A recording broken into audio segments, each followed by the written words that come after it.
In this city, people who want to see their dreams take wing must be willing to fight for them.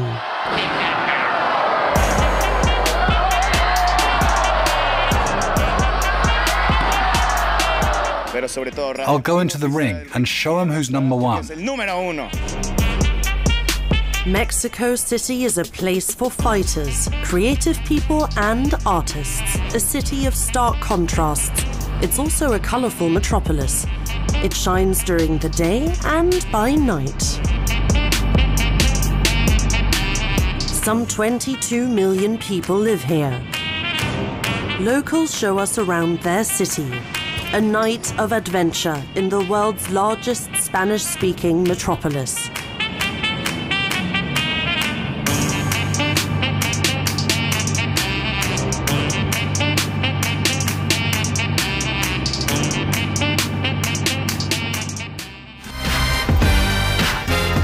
Cyclists everywhere you look. At night in a megacity with neighborhoods that many won't set foot in, even in broad daylight.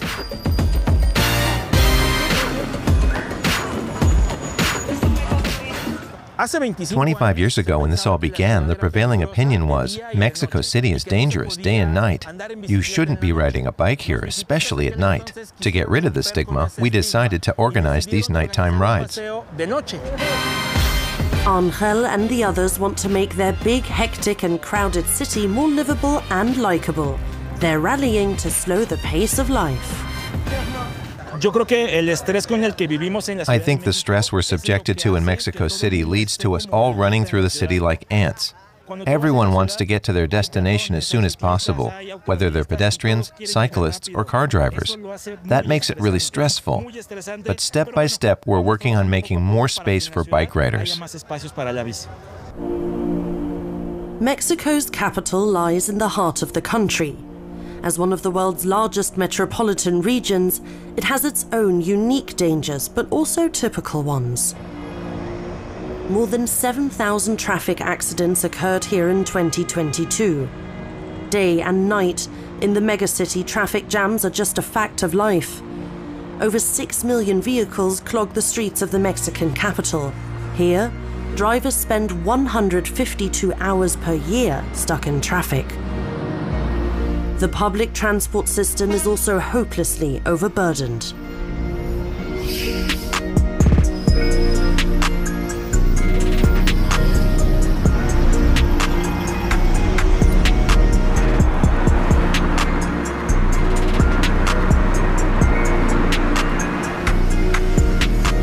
The solution? More bikes, this woman says.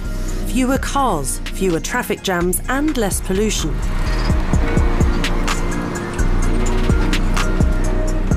Over 25 years ago, Aurélie Carillon started these night rallies to fight for a radical rethink in urban mobility. It actually is questioning the basis of society, of energy, of equity, of how we take decisions, on how the city is built. So it actually is, a bicycle revolution is a real deep, radical revolution, despite the fact that it doesn't look like that. So tonight, they're setting off from the monument to the revolution in downtown Mexico City. Just a handful of people came to the first rallies. Now, they regularly attract hundreds of riders. Many are wearing costumes to mark the approaching Dia de Muertos, or Day of the Dead, one of the most important Mexican holidays.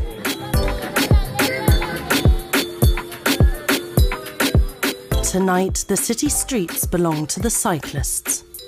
For a few hours, they wrest back control from the cars, a force that can't be ignored. Now, they're also part of the cityscape. What began as a mobility experiment has become a movement.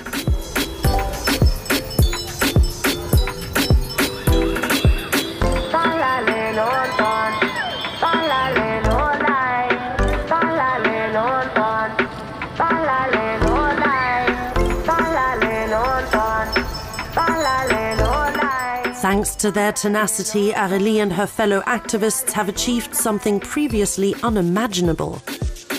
In 2020, Mexico became the first country in the world to enshrine the fundamental right to safe and accessible mobility in its constitution. I've been told that one of the nice things about Mexico as a country and Mexico City as a place to be and live is that we enjoy ourselves very much all the time. Like, we are very carefree and relaxed. But at night, we are even more relaxed. So I would say that it's a city that you can actually enjoy and breathe and actually enjoy even more at night than during the daytime. Mexico City long had a bad reputation. Along with its traffic and pollution, parts of the city were characterized by violence. But in recent years, the inner city in particular has been transformed into a kind of oasis. It's a popular tourist destination for people from around the world. That's partly due to people like Lalo Garcia, though he never dreamed that he'd be successful here, of all places. Lalo started at the very bottom and worked his way up. Today, he's one of Mexico City's top chefs. It's not easy to get a reservation at his restaurant, Maxima. So when you think about Mexico City, you think of a place that's overcrowded, it is. Dangerous, maybe it is. But you don't think about it as being a culinary place for the world. What I love about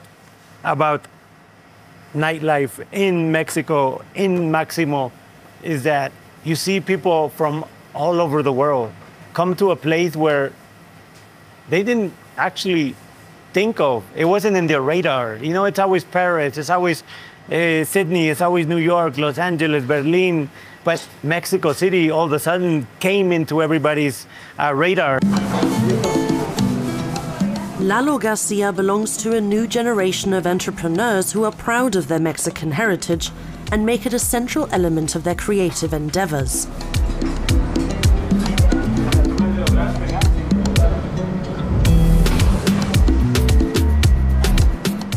I blame artists, cooks, architects, and the Mexican culture for the tourism. I wish I could say the government has done, you know, amazing things to bring people to the country, but I don't see it that way. I see it as Mexican people have done that for themselves. When we started this restaurant about 12 years ago, there was many good restaurants, but mostly were owned by people from other countries, French, Italian, Spanish. Lalo uses regional products almost exclusively. He's proud of what his country produces. But this is Mexican. Lalo's path to celebrating his Mexican heritage was a rocky one. He grew up in the United States as the child of illegal immigrants. At the age of 10, he was already out working the fields, so there was little time left for school. To this day, Lalo has trouble reading and writing. After a drug offense, he was jailed and then deported. Lalo Garcia's American dream was over before it had begun. So when that happened, and I was deported to Mexico, it took me 2 months to actually come to terms that my life was in Mexico. And I had very little choice, and I had to make it here. Fortunately for me, it was a time where Mexico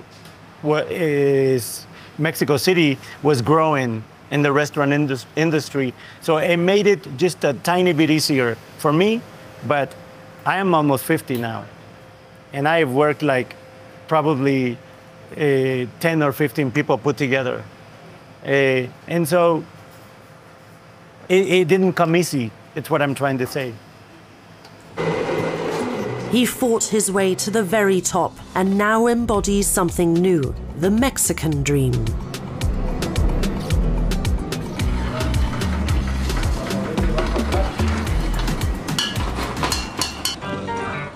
Chic restaurants, abundant green spaces, a temperate climate, and a relaxed atmosphere.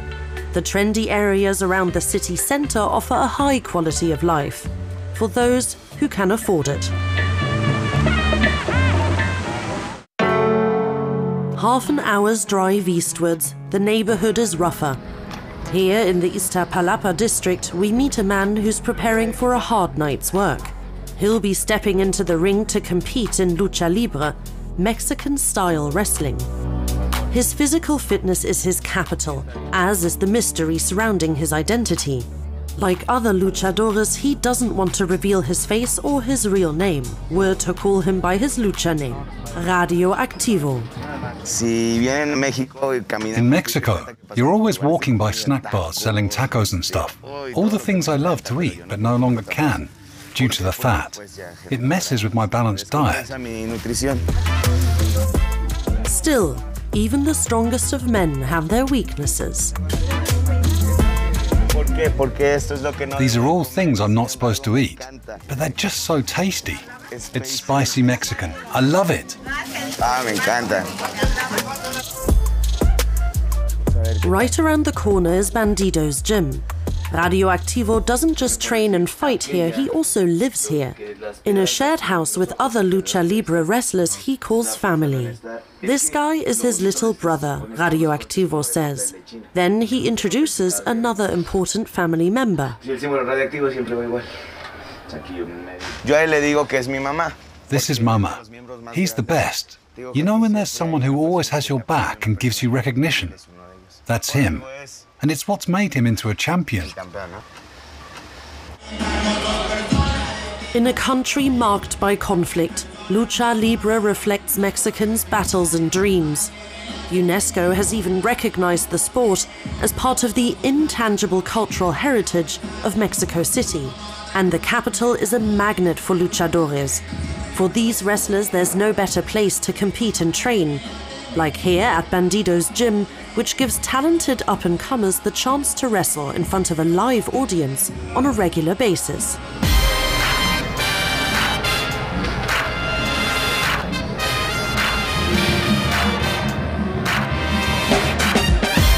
The first spectators start to trickle in. Many are dressed up for Dia de Muertos.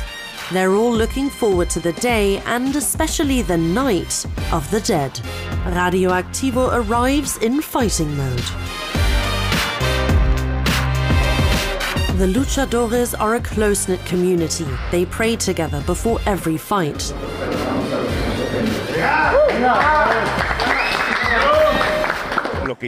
When I go into the ring today, I'm going to give 100%. I want to show that I'm getting better every day and what I'm training for, to win.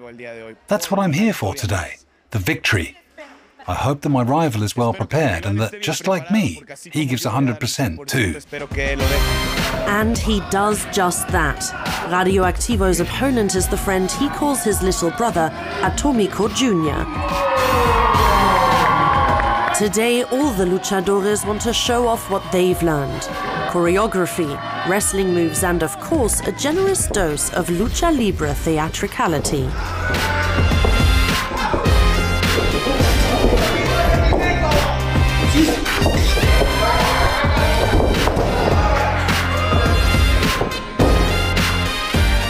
A lot of this is show, but as so often in Mexico City, the boundaries between art and life are fluid.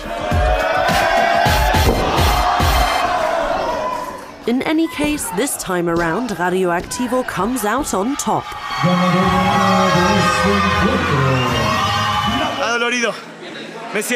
It hurt, but I feel good because I gave it my all. These here are my war wounds. I defeated a very motivated opponent. You know already, the best lucha in the world takes place here, in Mexico.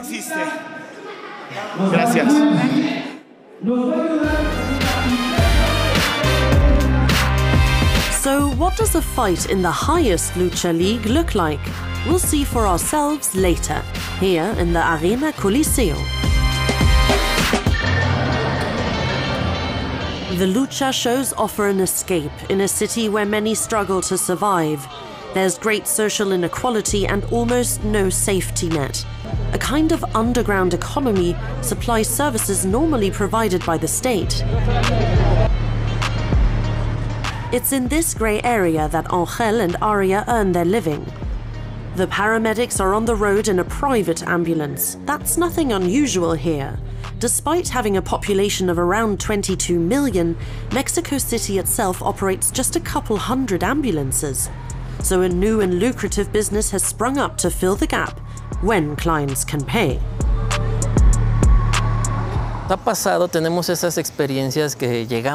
It's happened that we arrive at the hospital and people say, "I can't pay you." Sometimes we still transport them out of altruism. Sure, it's not ideal, but it's okay. Sometimes people can pay without a problem, or they can pay part of the fare. Whenever he can, Angel stops off at hospitals and hands out business cards to patients' relatives. It's how the ambulance driver acquires clients. He's found his niche in a city where resourcefulness is a requirement. His team also combs through Facebook posts and chat groups to find out where accidents have occurred.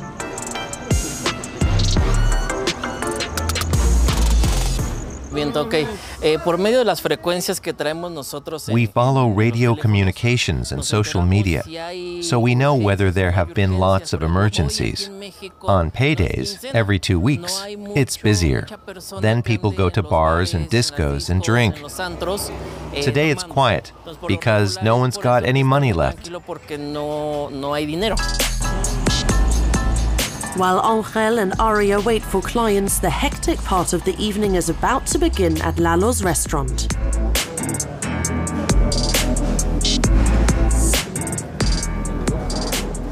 He holds a briefing for his staff. Here, the service has to run like clockwork. Guests pay close to 300 euros per person for an 8-course menu. The exclusive clientele's special requests must be accommodated too.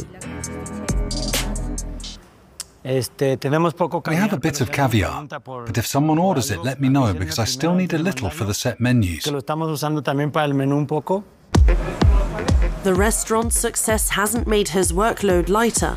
On the contrary, Lalo already has a long day behind him, but the busiest hours still lie ahead. While darkness falls outside, things are heating up in the kitchen at Maximo. Gradually, even Lalo starts to sweat. Trabaja de primero tartar, segundo hamburguesa y ravioles. Trabaja de primero mejillones y un tartar como salgan, ya son dos. This is where we are. This is all we need. Oh, but you do this every day. Imagine this. Every day.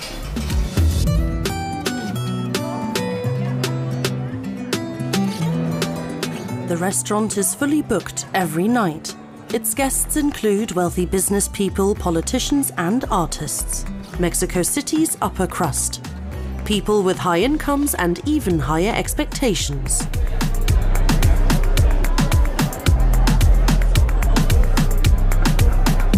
The thing about us cooks is that we become so obsessed with our jobs, and we always want people to live our restaurant happy, you know?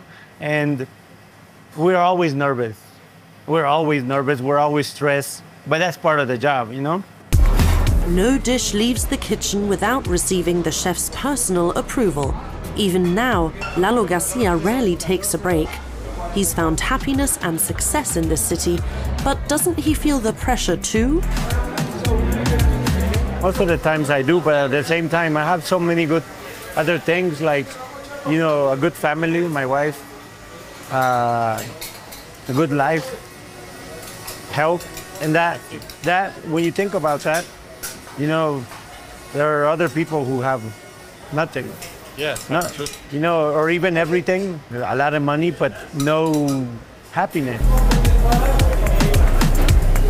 While dessert is being served at Maximo and Lalo gets a break, Angel turns on his siren.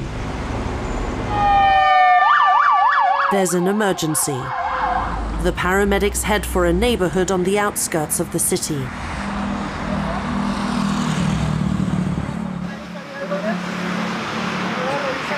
What's wrong?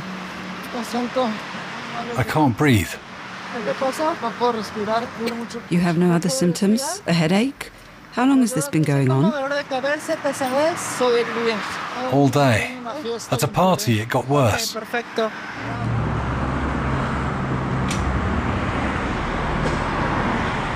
The patient needs to get to hospital quickly. He's lucky that Ariane Angel can provide him with emergency treatment en route. That's not a given with private ambulance services.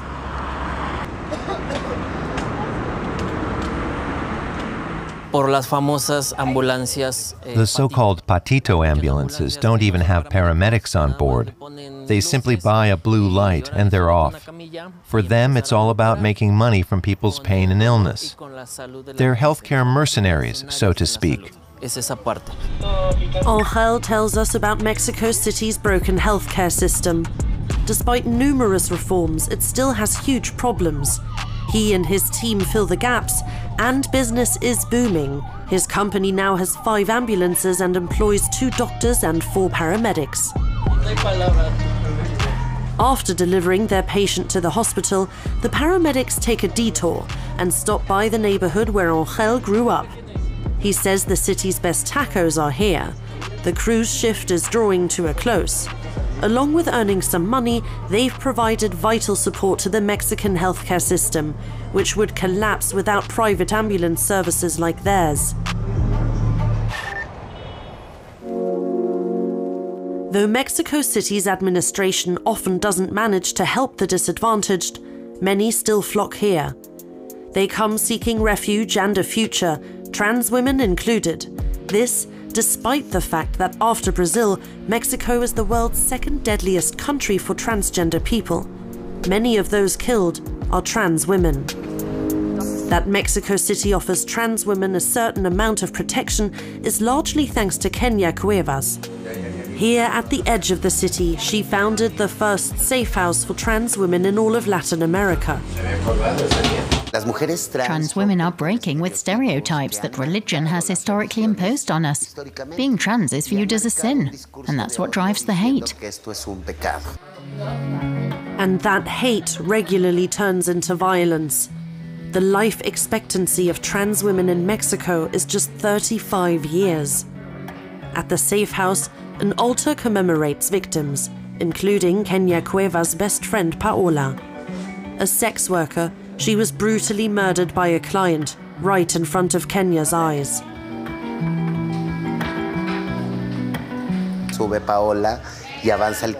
Paola got into his car. He drove a couple of meters, and suddenly I heard a cry for help, and my name. I ran over and heard 3 shots being fired. I can still see how my friend died in the guy's arms while he aimed the gun at me. Luckily, the gun didn't go off. After that traumatic experience, Kenya realized that trans women need to protect themselves. So she founded the Safe House. Indica and Sashay have found refuge here. Where they came from, people couldn't or wouldn't accept them for who they are.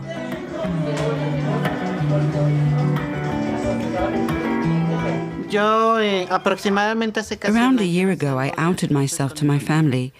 They reacted very aggressively, and I figured I had no choice but to leave home. It was extremely difficult for me. At first, I was very depressed. It took a long while for me to connect with others.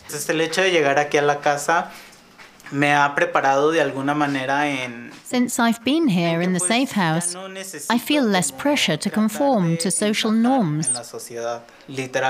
I've made peace with myself. The crowded conditions don't bother them. They feel safe and secure here, free to just be themselves, without constantly having to justify their very existence or fear for their lives. Here, they have a roof over their heads, food and medical care, and they receive job training, things which in Mexico City are far from being a given.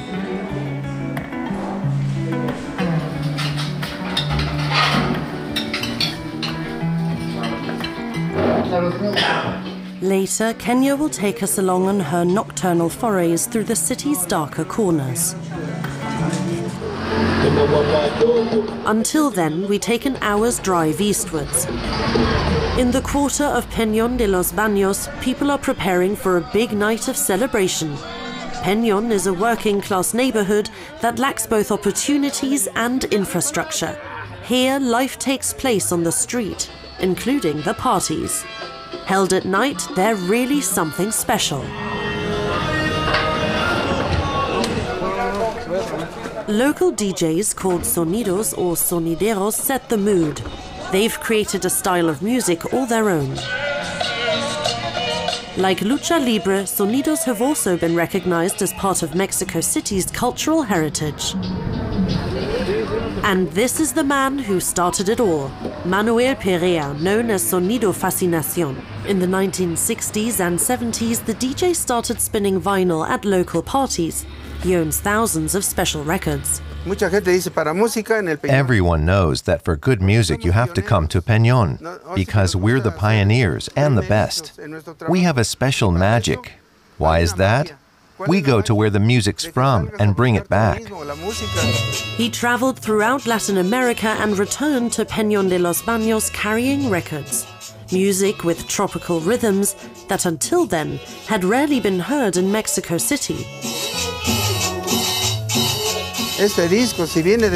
Look at this record from Puerto Rico. I brought it back here in person with my own hands. Just like this music from Peru and music from Ecuador. And this here is cumbia, all cumbia. More than 60 different rhythms. His special mixes made Sonidos and the Peñón de los Baños neighborhood household names in Mexico, and it's since become a real family affair. His son Manuel Jr., who's taken on the Fascinación name, will be DJing at a special neighborhood gathering this evening.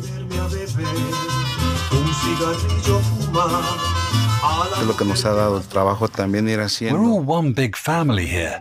Tonight we're celebrating a birthday. We already did the music at the girl's baptism. It's about having a good time together, enjoying the moment. Right now they're still setting up. We'll come back when the party starts.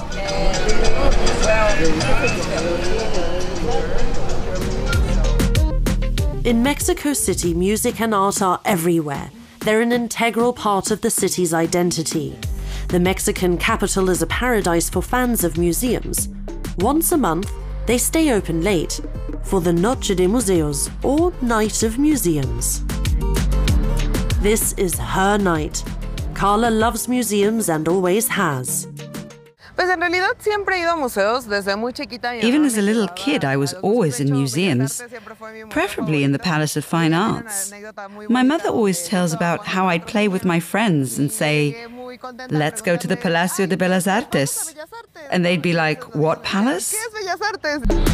Carla's passion never faltered. Her goal? To visit every one of the city's more than 150 museums.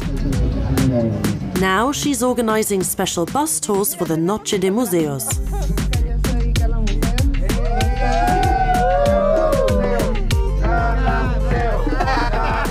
She wants as many people as possible to learn about the wide variety of cultural offerings that make this city so special. Many Mexicans might have heard about the city's 5 most prominent museums. I want to show them that there are many others that might not be as well known, but are also really nice and important. Carla also uses social media to generate more public interest in museums.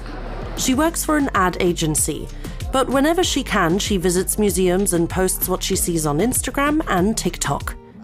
That makes Carla a sort of museum influencer who dreams of turning her hobby into a profession.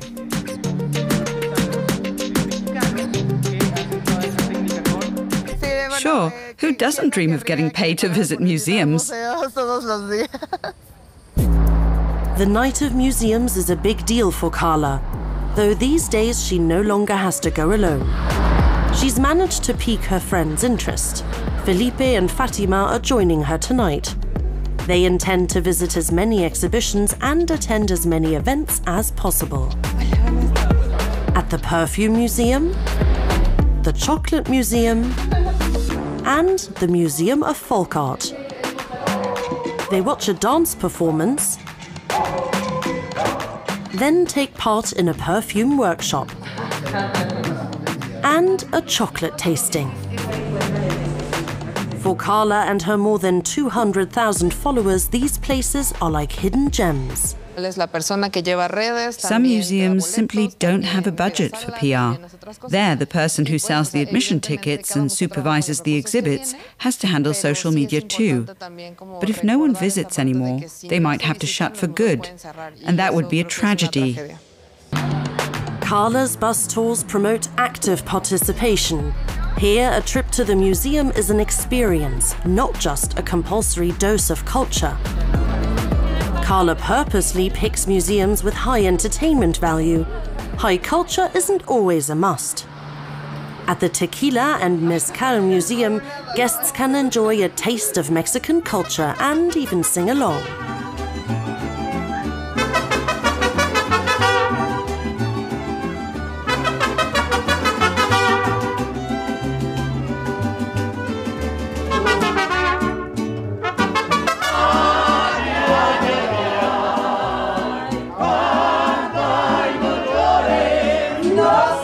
Carla has achieved her goal tonight of winning over new fans for Mexico City's museums.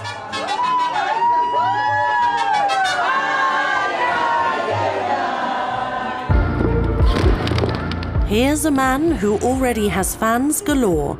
At the Arena Coliseo, we meet superstar Esfinge, Spanish for the Sphinx. To make it to the very top in Lucha Libre, he had to come to Mexico City. Here, you're simply among the best. Here, there's a real competition to be the best, the fittest, the most agile, to be a good opponent. Mexico City also has the best coaches. Esfinge gave up his old life for his career. He hasn't seen his family in a long time. Get up, have breakfast, eat lunch and dinner without hearing a loved one say good morning or good night one single time. That kind of loneliness is tough. Lonely, even though he'll later be cheered on by a crowd of thousands. His is the event in Mexico City tonight. For thrilling moments like these, Esfinge is willing to put up with Lucha Libre's downsides. It's a contact sport, which requires a lot of sacrifice. There are times when I have to fight 4 times in a single day. That's incredibly physically strenuous. But there's the magic of the mask. This feeling you get when you see a fan wearing your mask, honoring your name. Then you forget all your tiredness. The time has come. The first spectators start streaming into the arena. Outside the entrance, crowds jostle to get masks and take selfies with the superstars. Inside, Esfinge slips into character. It's a moment that brings him real fulfillment.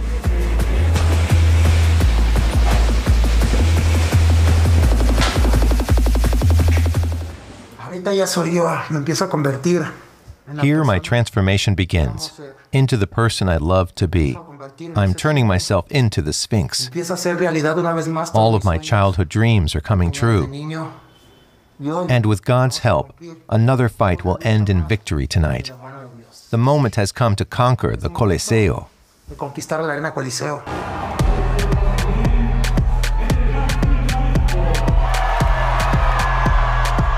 There's a Circus Maximus kind of atmosphere. It's theatre for everyone, young and old, rich and poor. The spectators are also part of the lucha. They can blow off steam and lob insults at the wrestlers without suffering any consequences.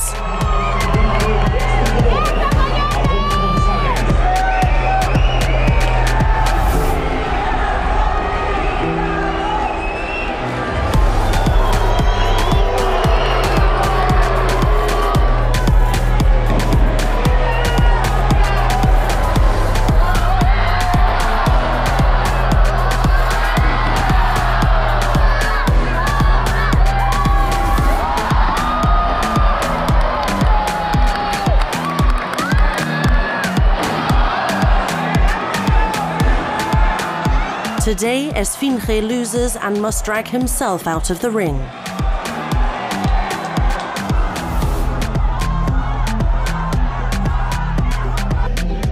He suffered a hip injury, yet has no plans to take it easy.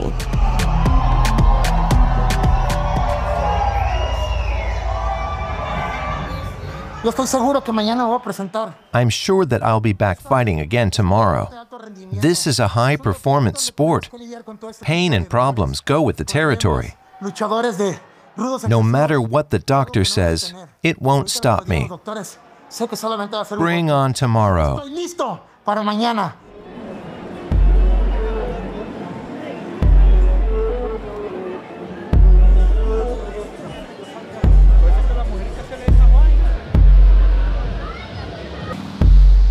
Just 2 kilometers from Arena Coliseo, Kenya Cuevas is making her rounds.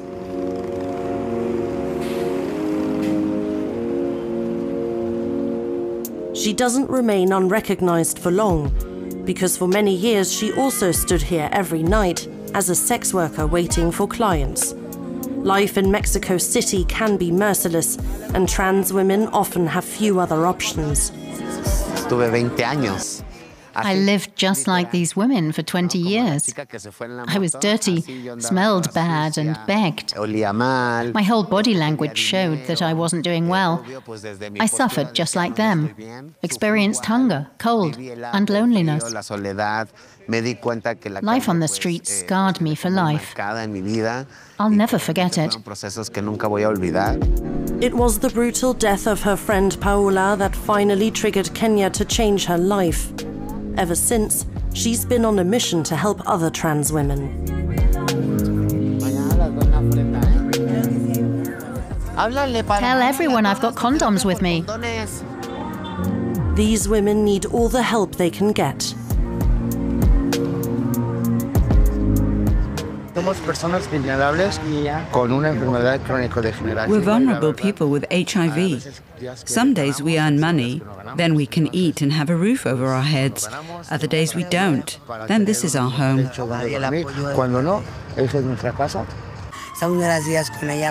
We're very thankful to Kenya. She's a role model for us all. She's done everything she could so that we can experience respect and equality. Kenya Cuevas is a tireless activist who finances all her work through donations. She also offers these women a way out of life on the streets, a spot in the safe house. But she knows she can't force them to take it. She says people in vulnerable situations often lack the strength to take advantage of such opportunities. They have to hit rock bottom first. When a person has reached that stage, when they've suffered enough, then comes the point when they're ready for change. I can't force anyone here to leave this life behind them. You must have the will, the desire, and the commitment to make it happen. Kenya Cuevas knows that most of these women will not manage that, but step by step she keeps fighting to make Mexico City a little safer for trans women. In Peñón, the final party preparations are underway. In the tent, Fascinación Jr. is still sorting out the cables and connections. He's gone digital. Today, my job is to make music. To make music so that everyone goes home satisfied, happy, and tired out from dancing.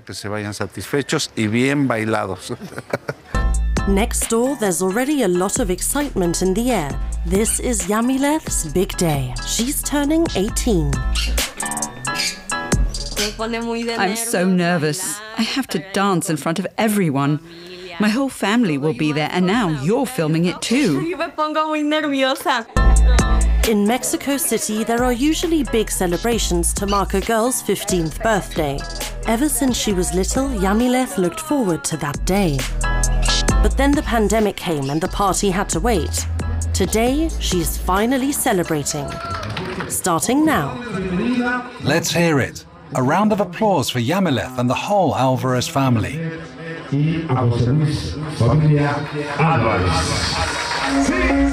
The party kicks off with the traditional father-daughter dance. After that, it doesn't take long for the dance floor to fill up.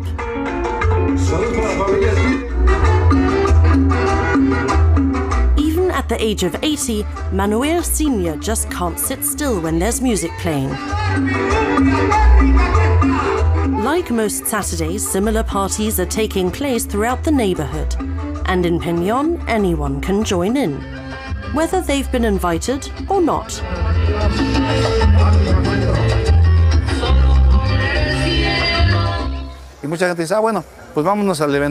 People wander from one party to the next, stay a while, move on, and then go back to the one they liked best. That spurs him on. At the end of the evening, Yamileth is happy and the dance floor is full. So Fascinación Jr. knows he's done a good job.